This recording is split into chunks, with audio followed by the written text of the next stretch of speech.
Perkenalkan, nama saya Sepinivana dari kelas 11 IPS 3.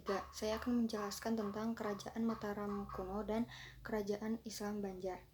Kerajaan Mataram kuno adalah sebutan untuk dua dinasti, yakni Dinasti Sanjaya dan Dinasti Sailendra yang berkuasa di Jawa Tengah bagian selatan. Secara geografis, Mataram kuno terletak di sepanjang aliran sungai Progoelo, Bogowonto, dan Bengawan Solo, Jawa Tengah bagian selatan. Sumber sejarah dari Mataram kuno berupa prasasti, yakni Prasasti Canggul, Prasasti Kalasan, Prasasti Karangtengah, Prasasti Argapura, Prasasti Kedu. Sumber lainnya berupa dongeng-dongeng yang diceritakan secara turun-temurun. Kehidupan berjalan sangat rukun saat antara Dinasti Sanjaya dan Dinasti Sailendra saat kerajaan dipimpin oleh Rakai Panangkaran. Setelah raja ini wafat, kerajaan terpecah belah menjadi dua,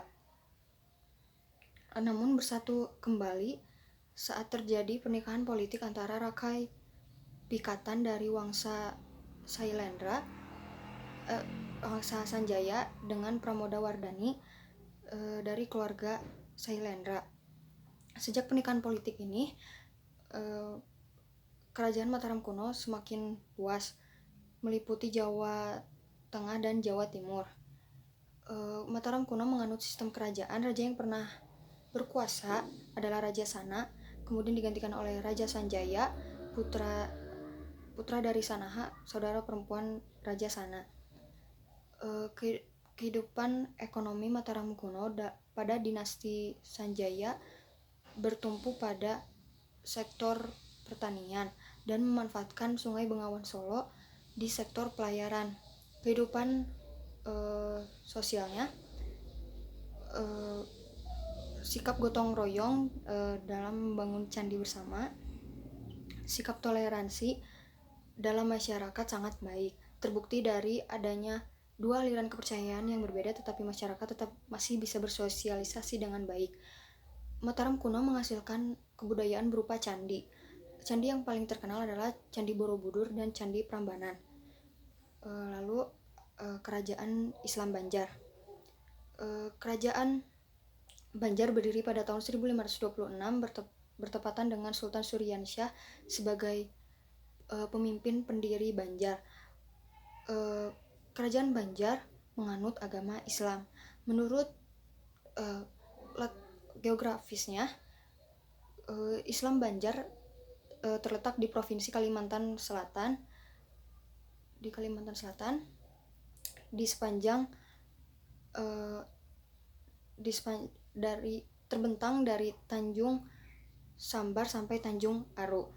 Sumber sejarah yang paling terkenal adalah Hikayat Banjar. Hikayat Banjar adalah nama umum yang digunakan untuk kumpulan-kumpulan naskah, tambo atau babat yang isinya tentang Kesultanan Banjar dan kerajaan kota Waringin yang ditulis dengan aksara Arab Melayu.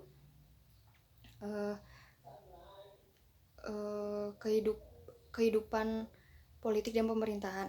Kerajaan Banjar berdirinya dibantu oleh Kerajaan Demak, sehingga Kerajaan Demak mempengaruhi Kerajaan Banjar dalam jalannya pemerintahan. Raja yang memimpin bergelar Sultan. Kurang lebih ada 23 Sultan yang pernah memimpin. Sultan yang paling terkenal adalah Pangeran Antasari, salah satu pahlawan nasional Indonesia. Kehidupan ekonomi.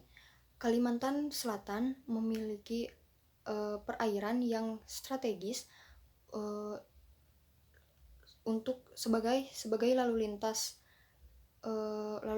perdagangan. Bermula pada abad ke-17 Masehi dimonopoli golongan Tionghoa. Rata-rata setiap tahunnya ada 12 perahu Tiongkok yang datang ke Banjar. Dalam Kerajaan Banjar, pajak merupakan penghasilan terbesar dan sangat penting untuk menjalankan roda pemerintahan. Pajak yang dipungut dari masyarakat berupa pajak uang kepala, sewa tanah, pajak perahu, pajak penghasilan intan dan emas. Pertanian terdiri atas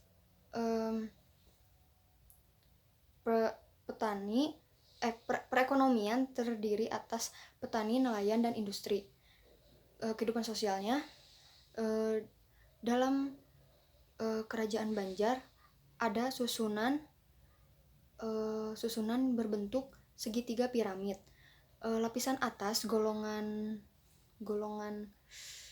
penguasa yaitu golongan minoritas yang diisi oleh kaum bangsawan dan keluarga kerajaan. Golongan tengah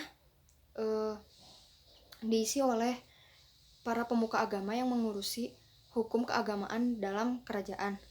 Golongan bawah, golongan terakhir, golongan mayoritas diisi oleh para petani, nelayan, pedagang, dan lain sebagainya. Masyarakat Banjar terdiri atas 3 golongan. Golongan pertama Banjar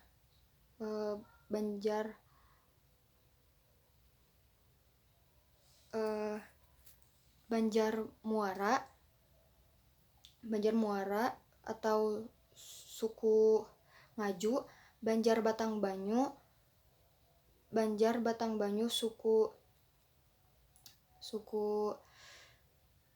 suku Maanyan, Banjar Hulu suku Bukit.